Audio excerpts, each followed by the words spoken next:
June 1 இன்றைக்கு இந்த நிமிஷம் சிவன் உங்கள் பெயரை சொல்கிறார். நம்பலையா? சரி, கொஞ்சம் யோசிங்க. நீங்கள் இந்த வீடியோவை திறந்தீர்கள் என்பது தற்செயல் அல்ல. உங்க கை இந்த வீடியோவை தேர்ந்தெடுத்தது. உங்கள் கண்கள் இந்த தலைப்பை படித்தது. உங்கள் மனம் இங்கே வந்தது. இது யார் செய்தது என்று தெரியுமா? சிவன் நேரடியாக உங்களை அழைத்தார் இந்த நொடியில், ஜூன் 1க்குள். ஏனென்றால் உங்களுக்கு ஒரு செய்தி இருக்கிறது. அந்த செய்தி என்னவென்று இந்த வீடியோவில் முழுமையாக கேட்கப் போகிறீர்கள். இன்றைக்கு நாம் பேச போறது சும்மா ஒரு பக்தி பாடல் பற்றி அல்ல. இன்றைக்கு நாம் பேச போறது சிவனினுடைய நேரடியான அழைப்பு பற்றி. அவர் எப்படி உங்களை தேர்ந்தெடுக்கிறார், எப்படி உங்களை வாழ்க்கையில அடையாளங்கள் கொடுக்கிறார், எப்படி இந்த ஜூன் மாதம் உங்க வாழ்க்கையில ஒரு திருப்பு முனையாக மாறப்போகிறது என்பதை பற்றி. ஆனால் இதுல ஒரு ரகசியம் இருக்கிறது, ஒரு ஆழமான உண்மை இருக்கிறது. அது கேட்கும் போது உங்கள் உடல் சிலிர்க்கும், ஆத்மா விழிப்படையும். அந்த தருணத்திற்காக இந்த வீடியோவை முழுமையாக கேளுங்கள். மதுரையில் ஒரு பாட்டி இருந்தாங்க. பெயர் மீனாட்சி அம்மாள். வயது 72. ஒவ்வொரு நாளும் அதிகாலை 4 மணிக்கு எழுந்திருப்பாங்க. சிவாலயம் போவார்கள், அபிஷேகம் பார்ப்பார்கள், திரும்பி வந்து தியானம் செய்வாங்க. ஆனால் ஒரு நாள் அவர்களுக்கு ஒரு கேள்வி வந்தது. அம்மா, இவ்வளவு பூஜை செஞ்சோம், இவ்வளவு கோவிலுக்கு போறோம், ஆனால் சிவன் நம்மை கவனிக்கிறாரா அப்படின்னு அந்த கேள்வி வந்தது. ஆனால் அன்றைக்கு இரவு அவர்களுக்கு ஒரு கனவு வந்தது. கனவில் வெள்ளை வெளிச்சம். அந்த வெளிச்சத்தில் ஒரு குரல், மீனாட்சி, நான் எப்போதும் இங்கேதான் இருக்கிறேன். நீ என்னை தேடுகிறாய், ஆனால் நான் உன்னுள்ளேயே இருக்கிறேன். அந்த கனவு பார்த்த அன்று முதல் அவர்கள் வேறொரு மனிதராக மாறினார்கள். அவர்கள் சொன்னார்கள், சிவன் என் பெயரை சொன்னார், என் பெயரை, என்னை அழைத்தார். இதை நீங்கள் படிக்கும்போது கேட்கும்போது உங்களுக்கும் இப்படி ஒரு தருணம் வந்திருக்கும். ஒரு நொடி, ஒரு உணர்வு, ஒரு அடையாளம். சிவன் உங்களையும் அழைத்திருக்கிறார். கேள்வி என்னவென்றால், நீங்கள் அந்த அழைப்பை கேட்டீங்களா? சைவ சித்தாந்தம் என்ன சொல்கிறது என்று தெரியுமா? பதி, பசு, பாசம்.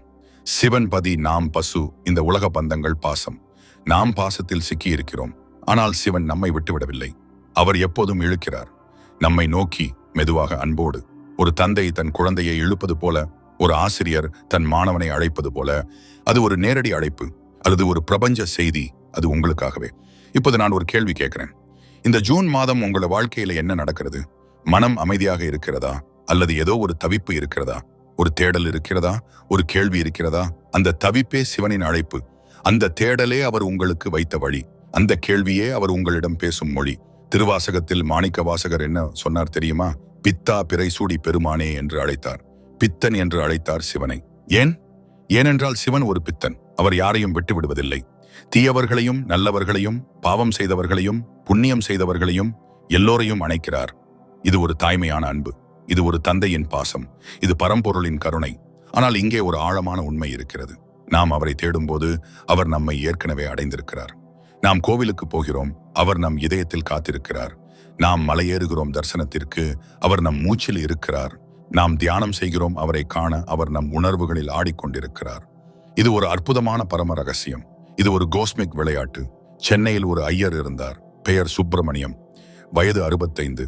ரிட்டையர்ட் ஆசிரியர். வாழ்க்கையில் ஒவ்வொரு நாளும் கஷ்டம். பென்ஷன் கொஞ்சம், மருந்து செலவு அதிகம், பிள்ளைகள் வெளிநாட்டில், தனிமை அதிகம். ஒரு நாள் அவர் தன் பழைய புத்தகங்களை எடுத்து பார்க்கிறார். அதில் ஒரு திருவாசக வரி கண்ணில் படுகிறது. நமச்சிவாய வாழ்க நாதன் தாழ் வாழ்க. அந்த வரியை படிக்கும் போது அவர் கண்களில் நீர் வருகிறது. ஏன் வருகிறது என்று தெரியவில்லை, ஆனால் வருகிறது. அந்த நொடியில் அவர் உணர்கிறார், சிவன் இப்போது இங்கே இருக்கிறார், என்னோடு. என் வலியை அறிவார், என் தனிமையை அறிவார், என்னை விட்டுவிடவில்லை. அந்த நாளிலிருந்து சுப்பிரமணியம் அவர்களின் வாழ்க்கை மாறியது. தனிமை போகவில்லை, கஷ்டம் தீரவில்லை. ஆனால் ஒரு நம்பிக்கை வந்தது, ஒரு ஆறுதல் வந்தது, ஒரு உள்ளான சக்தி வந்தது. இதுதான் சிவனின் அழைப்பு. இது வெளியில் இருந்து வரும் ஒரு மாயம் அல்ல, இது உள்ளிருந்து வரும் ஒரு விழிப்பு. நீங்கள் இப்போது இந்த வார்த்தைகளை கேட்கும்போது ஒரு கேள்வி கேளுங்கள். என் வாழ்க்கையில் கடந்த சில நாட்களிலே ஒரு அடையாளம் வந்ததா? ஒரு பூவா? ஒரு மனமா? ஒரு திடீர் அமைதியா? ஒரு எண்ணமா? ஒரு கனவா? இந்த அடையாளங்கள் சிவனின் மொழி. அவர் நம்மிடம் பேசும் விதம், நம்மை அழைக்கும் முறை. சித்தர்கள் சொன்னாங்க, திருமூலர் சொன்னார், ஒன்றே குலம், ஒருவனே தேவன். இந்த பிரபஞ்சத்தில் எல்லாமே சிவமயம். நீங்கள் மூச்சு விடுகிறீர்கள், அது சிவன். நீங்கள் நடக்கிறீர்கள், அது சிவன். நீங்கள் சாப்பிடுகிறீர்கள், அது சிவன். நீங்கள் தூங்குகிறீர்கள், அது சிவன். நீங்கள் விழிக்கிறீர்கள், அது சிவன். எல்லாமே அவர், எல்லாமே ஒன்று. இந்த உணர்வு வரும்போது வாழ்க்கை வேறு மாதிரி தெரிகிறது. பிரச்சனைகள் சின்னதாக தெரிகின்றன, சந்தோஷங்கள் பெரிதாக தெரிகின்றன, மரணமும் ஒரு புதிய தொடக்கமாக தெரிகிறது. இப்போது நான் கோஸ்மிக் எனர்ஜி பற்றி பேசுகிறேன். இதை கொஞ்சம் கவனமாக கேளுங்கள். நமது உடலில் 7 சக்கரங்கள் இருக்கின்றன என்று சித்தர்கள் சொன்னார்கள். மூலாதாரம் முதல் சகசிராரம் வரை. ஒவ்வொரு சக்கரமும் ஒரு வாசல். சிவனின் சக்தி நம் உடலில் நுழையும் வாசல். கீழே இருக்கும் மூலாதாரத்தில் கிடக்கும் குண்டலினி சக்தி, அது உறங்கும் ஒரு பாம்பு போல. ஆனால் சிவன் அதை வெளிப்படுத்துகிறார். மெதுவாக ஒவ்வொரு தியானத்திலும், ஒவ்வொரு பூஜையிலும், ஒவ்வொரு நமசிவாய ஜபத்திலும். திருச்சியில் ஒரு மாமி இருந்தார்கள். பெயர் கமலம், வயது 60. ஒரு நாள் அவர்கள் ஒரு சிவாலயத்தில் தியானம் செய்கிறார்கள். அரை மணி நேரம். திடீரென்று அவர்கள் உடலில் ஒரு சூடு, முதுகெலும்பில் இருந்து மேலே ஏறும் ஒரு சுடர் தலைவரை வருகிறது. அந்த நொடியில் அவர்களுக்கு ஒரு பேரானந்தம், வார்த்தைகளில் சொல்ல முடியாத ஒரு நிலை. அழுதார்கள், சிரித்தார்கள் ஒரே நேரத்தில். அது குண்டலினி விழிப்பு, அது சிவசக்தி இணையும் தருணம், அது ஒரு கோஸ்மிக் தொடர்பு. இப்படிப்பட்ட அனுபவம் உங்களுக்கு வந்திருக்கலாம், அல்லது வராமல் இருக்கலாம். வரும். ஏனென்றால் நீங்கள் இங்கே இருக்கிறீங்க, இந்த வீடியோவை கேட்கிறீங்க. இது ஒரு தயாரிப்பு. சிவன் உங்களை தயார்படுத்துகிறார் ஒரு பெரிய அனுபவத்துக்கு, ஒரு பெரிய விழிப்பிற்கு, ஒரு பெரிய ஆனந்தத்திற்கு. இப்போது நான் ஒரு முக்கியமான கேள்வி கேட்கிறேன். நீங்க தினமும் எத்தனை நிமிடம் மௌனமாக இருக்கிறீர்கள்? தொலைக்காட்சி இல்லாமல், தொலைபேசி இல்லாமல், பேச்சு இல்லாமல், வெறும் மௌனம், வெறும் இருப்பு, வெறும் மூச்சு. நாம் அனைவரும் சத்தத்தில் மூழ்கி இருக்கிறோம். ஆனால் சிவன் பேசுவது மௌனத்தில். அவர் தட்சிணாமூர்த்தி ரூபத்தில் என்ன செய்கிறார் தெரியுமா? மரத்தடியில் அமர்ந்திருக்கிறார், வாயே திறக்காமல், கண்களே திறக்காமல், மௌனமாக. ஆனால் அந்த மௌனத்தில் சகல ஞானமும் ஓடுகிறது. அந்த மௌனத்தில் 4 ரிஷிகள் அறிவை பெறுகிறார்கள். அதுதான் சிவனின் அழைப்பு. மௌனத்திற்கு, உள்ள போறதுக்கு, உள்ள தேடுவதுக்கு. ஏனென்றால் நீங்கள் தேடுகிற கடவுள் வெளியே இல்லை, உள்ளேயே இருக்கிறார். இந்த இடத்துல நான் ஒரு விஷயம் சொல்ல வேண்டும். இந்த வீடியோ உங்களுக்கு பயனுள்ளதாக இருக்கிறது என்றால் இப்போதே ஒரு காரியம் செய்யுங்கள். இந்த வீடியோவை லைக் செய்யுங்கள். உங்கள் குடும்பத்தினருக்கு, நண்பர்களுக்கு பகிருங்கள். ஒருவேளை இந்த வார்த்தைகள் யாரோ ஒருவருக்கு தேவையான வேளையில போய் சேரும். சிவன் அதையும் திட்டமிட்டிருக்கலாம். சேனலை சந்தா செய்யுங்கள். அடுத்த வீடியோவும் உங்களை காத்திருக்கிறது. சரி, நாம் தொடர்கிறோம். ஜூன் மாதம் ஒரு விசேஷமான மாதம். ஏன் தெரியுமா? ஜூன் மாதம் ஆணி மாதம். ஆணி திருமஞ்சனம், சிவனின் திருமண விழா. இந்த மாதத்துல ஒரு அலாதியான சக்தி இறங்குகிறது. கோவில்களில் உணரலாம், இயற்கையில் உணரலாம், மழை துளியில உணரலாம், மரங்களில் உணரலாம், காற்றில் உணரலாம். இந்த மாதம் ஒரு திறவுகோல், இந்த மாதம் ஒரு வாசல் சிவன் திறந்து வைத்திருக்கிறார் உங்களுக்காக. ஆனால் இங்கே ஒரு விஷயம் இருக்கிறது. இந்த வாசலை கடக்க வேண்டும் தொடங்கினால் நீங்கள் தயாராக இருக்க வேண்டும். மனம் தயாராக இருக்க வேண்டும், ஆத்மா தயாராக இருக்க வேண்டும். ஆனால் நம்மில் பலர் தயாராக இல்லாமல் போகிறோம். ஏனென்றால் நாம் கோஸ்மிக் சிக்னல்களை கவனிக்காமல் போகிறோம். சிவன் கொடுக்கும் அடையாளங்களை புரிந்து கொள்ளாமல் போகிறோம். அவர் பேசுறதை கேட்காமல் போகிறோம். இப்போது நான் சிவனின் 5 முக்கியமான அடையாளங்களை பற்றி சொல்கிறேன். இந்த அடையாளங்கள் உங்கள் வாழ்க்கையில வந்திருக்கும். இனி கவனமாக கேளுங்கள். முதல் அடையாளம், மனம் திடீரென்று அமைதியாகிறது. சாப்பிடும்போது, நடக்கும்போது, யாரோடாவது பேசும்போது திடீரென்று ஒரு நொடி எல்லாமே நிறுத்தப்படுகிறது. மனம் வெறுமையாகிறது, ஒரு அமைதி வருகிறது. இது சிவனின் தொடல். இது அவர் உங்கள் மனதில் வைக்கும் முத்திரை. கொஞ்சம் நேரம் போனால் மறைந்துவிடும். ஆனால் அந்த நொடி மிக முக்கியமானது. அந்த நொடியில நீங்கள் சிவனை தொட்டிருக்கிறீர்கள். கோயம்புத்தூரில் ஒரு அண்ணன் இருந்தார். பெயர் வேலுசாமி. கடை வச்சிருந்தார். ஒவ்வொரு நாளும் அலைச்சல், வியாபார கவலை, வீட்டு கஷ்டம். ஒரு நாள் கடை மூடும் நேரத்தில் திடீரென்று ஒரு அமைதி. எல்லாமே நிறுத்தப்பட்டது போல. அந்த நொடியில் அவர் கண்களில் நீர். ஏன் என்று தெரியவில்லை, ஆனால் ஒரு ஆறுதல். சிவன் சொன்னார் போல தோன்றியது, நான் இருக்கிறேன், கவலைப்படாதே. இந்த ஒரு நொடி அந்த அண்ணனின் வாழ்க்கையை மாற்றியது. இரண்டாவது அடையாளம், விபூதி, கூவிளை இலை, நீலகண்டம் என்ற நிறம் திடீரென்று உங்கள் கண்ணில் படுகிறது. சாலையில் போகும்போது ஒரு வேப்ப மரம் கண்ணில் படுகிறது. யாராவது நெற்றியில் விபூதி அணிந்திருக்கிறார், கவனிக்கிறீர்கள். ஒரு நீல நிற பொருள் திடீரென்று கண்ணில் படுகிறது. இவையெல்லாம் சிவனின் அடையாளங்கள். சாம்பல் நிறம் சிவனின் நிறம், நீல நிறம் சிவனின் கழுத்தின் நிறம். இவை உங்களுக்கு தெரிகின்றன என்பது அவர் உங்களுக்கு ஒரு செய்தி அனுப்புகிறார் என்று அர்த்தம். மூன்றாவது அடையாளம், திருவாசகம் அல்லது தேவாரம் வரிகள் திடீரென்று மனசில் வருகின்றன. நீங்கள் தேடவில்லை, நீங்கள் படிக்கவில்லை, ஆனால் ஒரு வரி வருகிறது திடீரென்று. எங்கிருந்து வந்தது தெரியவில்லை, ஆனால் வருகிறது. அது சிவன் உங்களிடம் பேசுவது. அந்த வரியை கவனியுங்கள். அதில் உங்களுக்கான செய்தி இருக்கிறது. அந்த தருணத்தை வீணாக்காதீர்கள். நான்காவது அடையாளம், சோர்வாக இருக்கும்போது, தளர்ந்திருக்கும் போது திடீரென்று ஒரு சக்தி வருகிறது, ஒரு துடிப்பு வருகிறது, ஒரு உற்சாகம் வருகிறது. தூக்கமில்லாத இரவுக்கு பிறகு காலையில் ஒரு புதுமையான சக்தி. இது சிவனின் ருத்ர சக்தி. அவர் உங்களை தாங்குகிறார், உங்களுக்கு ஆற்றல் கொடுக்கிறார். நீங்கள் தனியாக நடக்கவில்லை, அவர் உங்களோடு நடக்கிறார். ஐந்தாவது அடையாளம், இது மிக முக்கியமானது. நீங்கள் இப்போது இந்த வீடியோவை கேட்கிறீர்கள். இதுவே ஒரு அடையாளம். சிவன் உங்களை இங்கே கொண்டு வந்தார். இந்த வார்த்தைகளை கேட்கச் செய்தார். இந்த தருணத்தை உருவாக்கினார். நீங்கள் தற்செயலாக வரவில்லை, அவர் அழைத்தார். நீங்கள் வந்தீர்கள். இது ஒரு பெரிய அடையாளம். இப்போது ஒரு நிமிடம் மூச்சை இழுங்கள். கண்களை மூடுங்கள். உள்ளே இழுங்கள், வெளியே விடுங்கள். மீண்டும் உள்ளே, வெளியே. அந்த மூச்சில் சிவன் இருக்கிறார். சோகம், அது என்பது நான், நான் என்பது சிவன். ஒவ்வொரு மூச்சிலும் நாம் சிவனை உள்வாங்குகிறோம். ஒவ்வொரு மூச்சிலும் நாம் சிவனிடம் சரணாகதி செய்கிறோம். இப்போது நான் ஒரு ஆழமான உண்மை சொல்கிறேன். நம்மில் பெரும்பாலோர் கடவுளை வெளியே தேடுகிறோம். கோவிலில், மலையில், நதியில், யாத்திரையில். ஆனால் சிவன் ஒரு இடத்தில் மட்டுமே இருக்கிறார். நம் உள்ளே, நம் இதயத்தில், நம் ஆத்மாவில். அங்கேதான் சிதம்பரம், அங்கேதான் கைலாசம், அங்கேதான் சிவன் நடராஜராக ஆடுகிறார். நடராஜ நடனத்தை கவனியுங்கள். அவர் ஒரு கையில் உடுக்கை பிடித்திருக்கிறார், ஆக்கம். மறுகையில் அக்னி, அழிவு. ஒரு காலால் அஞ்ஞானத்தை மிதிக்கிறார், மறுகால் தூக்கி நிற்கிறார். ஒரு கை அபய முத்திரை, பயப்படாதே என்று. மறுகை கீழே காட்டுகிறது, இங்கே வா என்று. இந்த ஒரே ரூபத்திலே எல்லாமே இருக்கிறது.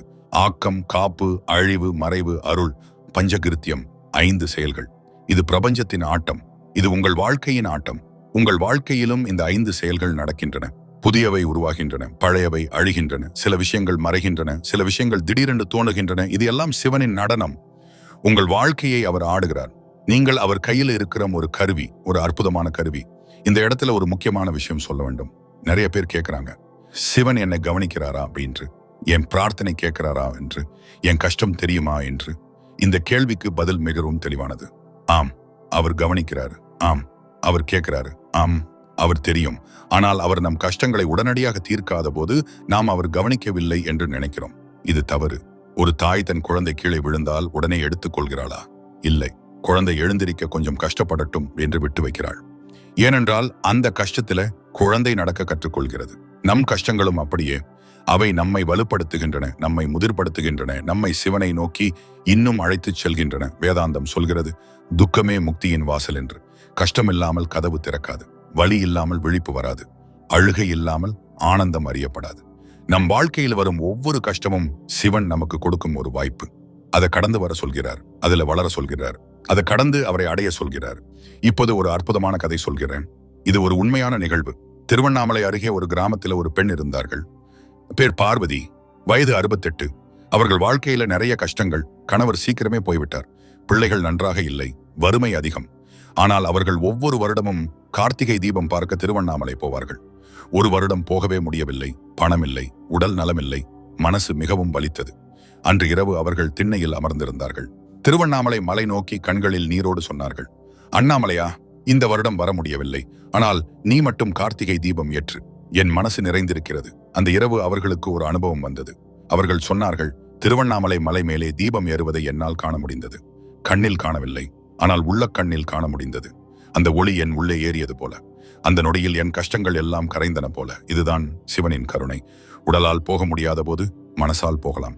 எடத்தால் போக முடியாத போது பக்தியால் போகலாம். வாயால் சொல்ல முடியாத போது கண்ணீரால் சொல்லலாம். சிவன் எல்லாவற்றையும் ஏற்றுக்கொள்கிறார். ஒன்னும் வேண்டாம், வெறும் உள்ளம் போதும். இப்போது நான் தியானத்தை பற்றி பேசுகிறேன். தியானம் என்பது ஒரு மந்திரம் அல்ல. தியானம் என்பது ஒரு ஆசனம் அல்ல. தியானம் என்பது ஒரு சடங்கல்ல. தியானம் என்பது சிவனோடு பேசுவது, அவரை உணர்வது, அவரில் கரைவது. ஒவ்வொரு நாளும் கொஞ்சம் நேரம், 10 நிமிடம் போதும். வெறும் மூச்சை கவனியுங்கள். உள்ளே போகும் மூச்சில் சிவ என்று சொல்லுங்கள். வெளியே வரும் மூச்சில் ஓம் என்று சொல்லுங்கள். சிவ ஓம், சிவ ஓம். இந்த ஒரே பயிற்சியால் மனம் மாறும், உடல் மாறும், வாழ்க்கை மாறும். ஏன் தெரியுமா? நம் மூளை ஒரு வினோதமான கருவி. நாம் என்ன சொல்கிறோமோ அதை நம்புகிறது. நாம் சிவ சிவ சொல்லும் போது மூளை அந்த அதிர்வலைகளை உருவாக்குகிறது. அந்த அதிர்வலைகள் உடல் முழுவதும் பரவுகின்றன. செல்கள் மாறுகின்றன, ஹார்மோன்கள் மாறுகின்றன, மனநிலை மாறுகிறது. இது அறிவியல். இதை ஆராய்ச்சியாளர்கள் நிரூபித்திருக்கிறார்கள். நம் சித்தர்கள் 1000 ஆண்டுகளுக்கு முன்பே அறிந்திருந்தார்கள். பஞ்சாட்சர மந்திரம் நம சிவாய, இந்த 5 எழுத்துகளும் 5 தர்மங்களை குறிக்கின்றன. நா என்பது பூமி, ம என்பது நீர், சி என்பது நெருப்பு, வ என்பது காற்று, ய என்பது ஆகாயம். நம் உடலில் உள்ள 5 பூதங்கள். இந்த மந்திரத்தை சொல்லும் பொழுது நம் உடலில் உள்ள 5 பூதங்களும் சமப்படுகின்றன. சக்திகள் சமப்படுகின்றன. ஆரோக்கியம் வருகிறது, சக்தி வருகிறது, அமைதி வருகிறது. இப்பொழுது ஒரு சுவாரஸ்யமான விஷயம் சொல்கிறேன். நம்மில் பாதிக்கும் அதிகமானவர்கள் தினமும் கோவிலுக்கு போவதில்லை, தியானம் செய்வதில்லை, மந்திரம் சொல்வதில்லை. ஆனால் எல்லாரும் தொலைக்காட்சி பார்க்கிறோம். தொலைபேசியில் மணிக்கணக்கில் நேரம் செலவிடுகிறோம். யோசியுங்கள், அந்த நேரத்தில் 10 நிமிடம் மட்டும் சிவனுக்கு தந்தால் வாழ்க்கை எப்படி மாறும்? இந்த கேள்வி உங்களுக்காக. யோசியுங்கள். உங்களா என்று கேட்கிறேன். நீங்கள் அந்த பாதிப்பேரில் ஒருவரா? இல்லை, நீங்கள் வேறு. நீங்கள் இன்றைக்கு இந்த வீடியோவை கேட்கிறீர்கள் என்பதே நீங்கள் தயாராகிவிட்டீர்கள் என்பதன் அடையாளம். சிவன் உங்களை இங்கே கொண்டு வந்திருக்கிறார். இனி மாற்றம் தவிர்க்க முடியாதது. தஞ்சாவூரில் ஒரு தாத்தா இருந்தார். பெயர் சண்முகம். வயது 70. ஒரு நாள் அவர் தன் பேரனிடம் சொன்னார், தம்பி, நான் ஒரு விஷயம் கண்டுபிடித்தேன். என் வாழ்க்கையில் 50 வருடமானது. ஒவ்வொரு நாளும் ஏதோ கஷ்டம். ஒவ்வொரு நாளும் ஏதோ பிரச்சனை. ஆனால் ஒரு நாளும் நான் தோற்றுவிடவில்லை. ஏன் தெரியுமா? ஏனென்றால் சிவன் ஒவ்வொரு முறையும் என்னோடு இருந்தார். நான் தனியாக நடந்த போதெல்லாம் தவறிய விட்டேன். நான் அவரோடு நடந்த போதெல்லாம் சரியாக போனது. பேரன் கேட்டான், தாத்தா, சிவன் எப்படி உங்களோடு நடந்தார்? சண்முகம் சொன்னார், ஒவ்வொரு நாளும் காலையில் எழுந்திருக்கும் போது முதல் மூச்சை சிவனுக்கு தந்தேன். நன்றி சொன்னேன். இன்னொரு நாள் தந்தாய் நன்றி என்று. அவ்வளவே. அந்த ஒரு நன்றியில் எல்லாம் அடங்கியது. இது மிக ஆழமான வார்த்தைகள். நன்றி. நன்றி என்பது ஒரு சக்தி வாய்ந்த வார்த்தை. நாம் நன்றி சொல்லும் போது நம் மனம் நேர்மறையாகிறது. நாம் உள்ளதையே பார்க்கிறோம், இல்லாததை பார்க்கவில்லை. இந்த ஒரு மாற்றம் வாழ்க்கையை மாற்றும். சிவன் நன்றி சொல்வதை விரும்புகிறார் என்று சொல்வதை விட நன்றி சொல்வதே சிவனை அடையும் வழி என்று சொல்வது சரியாக இருக்கும். இப்போது நான் காஸ்மிக் கான்சியஸ்னஸ் பத்தி பேசுகிறேன். காஸ்மிக் சேதனம் என்றது தமிழில சொல்லலாம். இந்த பிரபஞ்சத்துல ஒரே ஒரு சேதனம் இருக்கிறது, ஒரே ஒரு உணர்வு இருக்கிறது. அது சிவன். எல்லாவற்றிலும் அவரே. ஒரு மரத்தில் அவரே, ஒரு கல்லில் அவரே, ஒரு பூவில் அவரே, ஒரு பறவையில் அவரே, ஒரு மனிதனில் அவரே. இது வேதாந்தம், இது சித்தாந்தம், இது சித்தர்கள் கண்ட உண்மை. இந்த உண்மையை நாம் அனுபவிக்கும் போது என்ன ஆகும் தெரியுமா? நம்மை நாமே வேறாக பார்க்கவில்லை, மற்றவர்களை வேறாக பார்க்கவில்லை. எல்லாரும் ஒன்று, எல்லாமும் ஒன்று. அந்த நொடியில வெறுப்பு போகிறது, பயம் போகிறது, தனிமை போகிறது. ஏனென்றால் நாம் ஒன்றோடு ஒன்று இணைந்திருக்கிறோம். சிவனோடு இணைந்திருக்கிறோம். இந்த பிரபஞ்சத்தோடு இணைந்திருக்கிறோம். திருமூலர் சொன்னாரு, சிவமாவது யாவும் இந்த சீவன் ஆனந்தம். எல்லாமே சிவம். அந்த சிவத்தில சீவன் ஆனந்திக்கிறான். இதை வாழ்க்கையில் கொண்டு வர வேண்டும். வார்த்தையாக வேண்டாம், அனுபவமாக வர வேண்டும். சிவகங்கையில ஒரு அம்மா இருந்தார்கள். பெயர் முத்துலட்சுமி. வயசு 65. அவர்களுக்கு தோட்டம் பிடிக்கும். ஒவ்வொரு நாளும் தோட்டத்தில் வேலை செய்வார்கள். ஒரு நாள் ஒரு பூ பூத்தது. சாதாரண மல்லிகை பூ. ஆனால் அந்த பூவை பார்க்கும் போது அவர்களுக்கு ஒரு உணர்வு. இந்த பூவும் சிவன், இந்த மண்ணும் சிவன், இந்த நான் பார்க்கும் பார்வையும் சிவன். திடீரென்று ஒரு ஆனந்தம், ஒரு அமைதி, ஒரு பேரானந்தம். அந்த தோட்டத்தில் நின்று அழுதார்கள். ஏன் என்று தெரியவில்லை. ஆனால் அழுகை சந்தோஷமான அழுகை. இது ஒரு ஆன்மீக அனுபவம். இது ஒரு காஸ்மிக் கனெக்ஷன். இது எல்லாருக்கும் வரும். எப்போது வரும் என்று தெரியாது. ஆனால் வரும். அதற்கு தயாராக இருக்க வேண்டும். மனம் திறந்திருக்க வேண்டும். உள்ளம் சுத்தமாக இருக்க வேண்டும். உள்ளம் சுத்தமாக என்றால் என்ன? வெறும் கோவிலுக்கு போறது மட்டுமல்ல, மற்றவர்களை மன்னிப்பது, வெறுப்பை விட்டு விடுவது, பழைய காயங்களை குணப்படுத்துவது, யாரோடாவது மனஸ்தாபம் இருந்தால் தீர்ப்பது அல்லது விட்டு விடுவது. இந்த உள்ளுறங்கிய சுமைகளை விட்டுவிட்டால் சிவன் நுழைவதற்கு இடம் கிடைக்கும். அது மட்டுமல்ல, நம் பேச்சும் முக்கியம். நாம் பேசும் வார்த்தைகள் சக்தி வாய்ந்தவை. கோபமான வார்த்தைகள் நம்மை காயப்படுத்துகின்றன. அன்பான வார்த்தைகள் நம்மை குணப்படுத்துகின்றன. சிவனை நோக்கிய வார்த்தைகள் நம்மை அவரை நோக்கி அழைத்துச் செல்கின்றன. ஆகவே ஒவ்வொரு நாளும் கொஞ்சம் நேரமாவது சிவன் பற்றி பேசுங்கள். சிவன் பற்றி யோசியுங்கள். சிவன் பற்றி படியுங்கள். நாம் யாரை நினைக்கிறோமோ அவராவோம். இது ஒரு ஆழமான உண்மை. ஒவ்வொரு நாளும் சிவனை நினைத்தால், ஒவ்வொரு நாளும் கொஞ்சம் கொஞ்சமாக சிவமாவோம். இது ஒரு நீண்ட பயணம், ஆனால் இனிமையான பயணம். இப்போது சரணாகதியை பற்றி பேசுகிறேன். சரணாகதி என்பது தோல்வி அல்ல. சரணாகதி என்பது பலவீனம் அல்ல. சரணாகதி என்பது மிகவும் தைரியமான செயல். சிவனிடம் சொல்வது, நான் என்னால் முடிந்ததை செய்தேன், இனி நீ பார். இந்த வார்த்தைகளில் என்ன அதிகார ஆசை இருக்கிறது என்று பாருங்கள். இல்லை, வெறும் நம்பிக்கை, வெறும் அன்பு, வெறும் சரணாகதி. அப்பர் சுவாமிகள் சொன்னார், கூற்றாயின வந்து என்னை நலியுமாறு கொடுமை செய்ய ஆற்றேன் நான் என்றார். என்னால் முடியவில்லை என்று சிவனிடம் சொன்னார். அதுதான் சரணாகதி. ஆனால் அந்த சொல்லும் போது சிவன் அவரை கைதூக்கி விட்டார். சாவிலிருந்து காத்தார். இது இந்த நாட்டின் ஒரு பெரிய ஆன்மீக சரித்திரம். நாம் சரணாகதி செய்யும் போது சிவன் வருகிறார். அவர் வருவதற்கு நாம் விலகி நிற்க வேண்டும். நம் அகங்காரம் விலக வேண்டும். நம் கர்வம் விலக வேண்டும். நாம் எல்லாம் அறிவோம் என்ற நம்பிக்கை விலக வேண்டும். அந்த இடத்துல சிவன் நுழைகிறார். கோவில்களில் கர்ப்ப கிரகம் ஒரு சின்ன இடம், சிறிய கதவு. குனிந்துதான் நுழைய வேண்டும். ஏன் தெரியுமா? அகங்காரம் குனிந்தால்தான் கடவுள் தெரிவார் என்பதற்காக. இது ஒரு அற்புதமான இந்திய சிந்தனை. அகங்காரம் குனிய வேண்டும், அப்போதுதான் சிவன் தெரிவார். இப்போது நான் ஒரு மிக ஆழமான விஷயம் சொல்றேன். கவனமா கேளுங்க. சிவன் உங்களை அழைக்கும் விதம் நம்மை ஆச்சரியப்படுத்தும். அவர் சில நேரம் கஷ்டங்களை அனுப்புகிறார், சில நேரம் நோயை அனுப்புகிறார், சில நேரம் தோல்வியை அனுப்புகிறார், சில நேரம் தனிமையை அனுப்புகிறார். இவையெல்லாம் அவர் உங்களை அழைக்கும் விதம். ஏனென்றால் நாம் சுகமாக இருக்கும் போது அவரை மறக்கிறோம். கஷ்டம் வரும்போது மட்டுமே நினைக்கிறோம். இதை சிவன் அறிவார். ஆகவே சில நேரம் அவர் நம்மை தன்னை நோக்கி இழுக்க கஷ்டங்களை அனுப்புகிறார். இது கண்டிப்பான அன்பு. ஒரு தந்தை தன் குழந்தையை திட்டுவது போல திட்டுவதும் அன்புதான். இந்த புரிதல் வரும்போது வாழ்க்கையில் வரும் கஷ்டங்கள் வேறு விதமாக தெரிகின்றன. சாபம் அல்ல, வரமாக தெரிகின்றன. தண்டனை அல்ல, பிரீட்சையாக தெரிகின்றன. முடிவு அல்ல, திருப்பு முனையாக தெரிகின்றன. திருப்பூரில் ஒரு அக்கா இருந்தார்கள். பெயர் சரஸ்வதி. கடந்த சில வருடமாக உடல் நலமில்லை. மருத்துவர்கள் என்ன சொல்கிறார்களோ தெரியவில்லை. ஆனால் குணமாகவில்லை. ஒரு நாள் இரவு மிகவும் வலி அதிகமாக இருந்தது. அழுதார்கள். சிவனிடம் கேட்டார்கள், ஏன் இந்த வலி? ஏன் எனக்கு? என்ன தவறு செய்தேன்? அந்த நொடியில் ஒரு அமைதி, ஒரு குரல் போல உள்ளில் இருந்து, இந்த வழியிலேயே நான் இருக்கிறேன், தனியாக இல்லை, நான் இருக்கிறேன். அந்த வார்த்தைகளால் அவர்களின் வலி குறையவில்லை, ஆனால் மனம் மாறியது. தாங்கும் சக்தி வந்தது, ஏற்றுக்கொள்ளும் மனோபாவம் வந்தது. இது சிவனின் கருணை, இது அவர் நேரடியாக பேசும் விதம். இந்த ஜூன் மாதம் உங்கள் வாழ்க்கையில சில விஷயங்கள் செய்யுங்கள். முதல் விஷயம், ஒவ்வொரு நாளும் காலையில எழுந்திருக்கும் போது முதல் வார்த்தையாக நம்ம சிவாய சொல்லுங்கள். ஒரு நாள் கடந்து போகட்டும், ஒரு வாரம் கடந்து போகட்டும், வித்தியாசம் தெரியும். இரண்டாவது, ஒவ்வொரு நாளும் கொஞ்சம் நேரம் மௌனமாக இருங்கள். தொலைக்காட்சி போகட்டும், தொலைபேசி போகட்டும், வெறும் இருங்கள். அந்த மௌனத்துல சிவன் பேசுவார். மூன்றாவது, ஒவ்வொரு நாளும் ஒரு திருவாசக வரி அல்லது தேவார வரி படியுங்கள். வாயில சொல்லுங்கள். அது உங்கள் வீட்டை சுத்தப்படுத்தும், உங்கள் மனதை சுத்தப்படுத்தும். நான்காவது, யாரிடமாவது மனஸ்தாபம் இருந்தால் அந்த மனஸ்தாபத்தை சிவனிடம் ஒப்படைத்து விடுங்கள். அவர் பார்த்துக் கொள்வார். நீங்கள் விட்டு விடுங்கள், மன்னியுங்கள் அல்லது மறந்து விடுங்கள். அந்த சுமை இல்லாமல் வாழுங்கள். ஐந்தாவது, ஒவ்வொரு நாளும் ஒரு நன்றி. ஒன்றுக்காவது, ஒரு உணவுக்காக, ஒரு தண்ணீருக்காக, ஒரு மூச்சுக்காக சிவனுக்கு நன்றி சொல்லுங்கள். இந்த 5 செயல்களும் சிவனோடு ஒரு நேரடி தொடர்பை உருவாக்கும், ஒரு உயிர்ப்பான தொடர்பை, ஒரு கோஸ்மிக் கனெக்ஷனை. இப்போது நான் ஒரு ரகசியம் சொல்கிறேன். இது மிகவும் முக்கியமான ரகசியம். நம் வாழ்க்கையில் நாம் அனுபவிக்கும் எல்லாவற்றையும் சிவன் அறிவார்.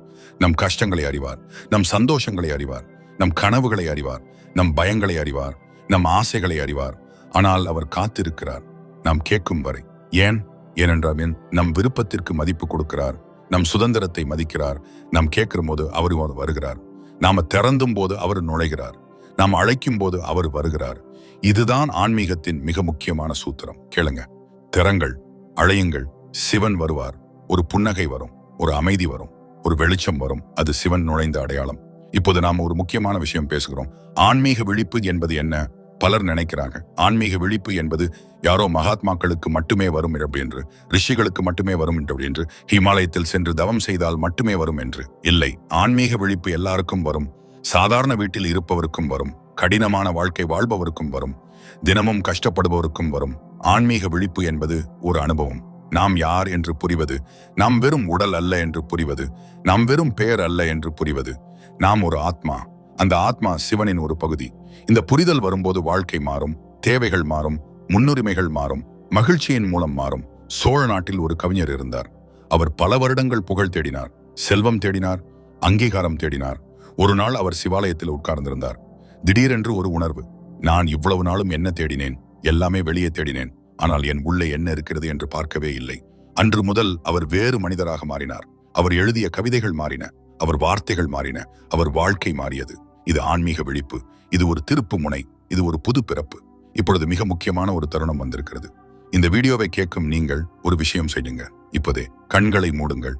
ஒரு நொடி மனசை அமைதிப்படுத்துங்கள். உள்ளே இருந்து சொல்லுங்கள், சிவா, நான் இங்கே இருக்கிறேன். நீ என்னை அழைத்திருக்கிறாய், நான் வந்திருக்கிறேன், என்னை வழிநடத்து.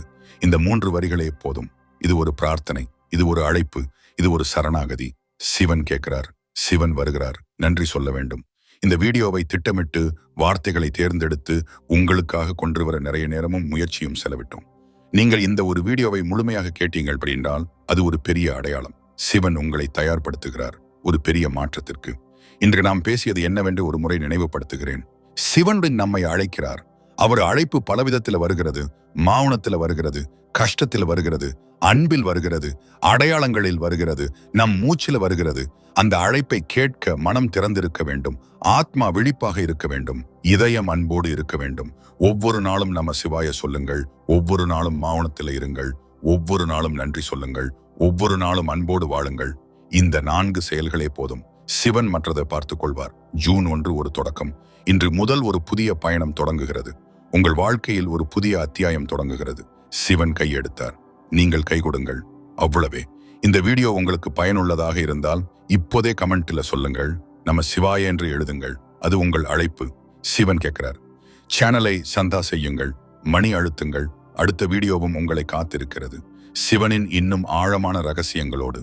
சிவன் உங்களை நேசிக்கிறார், சிவன் உங்களை காக்கிறார், சிவன் உங்களோடு இருக்கிறார். நன்றி, சாந்தி.